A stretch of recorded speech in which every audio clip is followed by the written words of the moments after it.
Helo, Alffa ydw i, a rhoi tips sydd gen i ar sut i addasu i fywyd prifysgol. Yn gyntaf, byddwch yn drefnus a chadwch i fyny gyda'ch gwaith academaidd a chasesiadau. Bydd hyn yn help yn enwedig wrth i'r tymor fynd yn ei flaen ac wrth i'r llwyth gwaith gynyddu. Mae hyn yn farwain at fy ail dip, sef sicrhau fod gyda chi cydbwysedd da rhwng eich gwaith academaidd a'ch bywyd cymdeithasol. Yn amlwg, y brif reswm rydych chi yn y brifysgol yw i astudio. Ond mae'n bwysig iawn i gael cydbwysedd iach rhwng eich gwaith academaidd a'ch bywyd cymdeithasol. Yn drydydd, sicrhewch eich bod chi'n cymdeithasu gyda'r bobl rydych chi'n byw gyda, yn enwedig yn ystod wythnosau cyntaf y tymor. Bydd hyn yn sicrhau eich bod chi'n dod i adnabod pobl a gwneud ffrindiau. Yn ystod wythnos y glas, mae ffair y glas fel arfer yn cael ei chynnal, fod pethau ychydig yn wahanol eleni. Mae hyn yn gyfle gwych i ymuno â chymdeithasau a chlybiau chwaraeon, sy'n gyfle i ddod i adnabod pobl eraill, gwneud ffrindiau a chael llwyth o brofiadau newydd.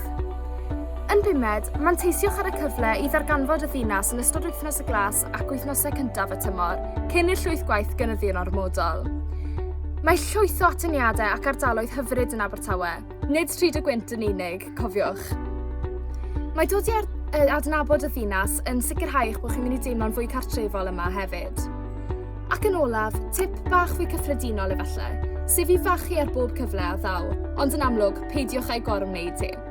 Mae llwyth o brofiadau ar gael i fyfyrwyr yma yn Abertawe, o brofiad gwaith i fod ar bwyllgorau cymdeithasau. Mae pob profiad yn brofiad gwerthfawr ac yn ychwanegu at eich profiad prifysgol chi. Ond y bwysicach oll, mwynhewch bob eiliad.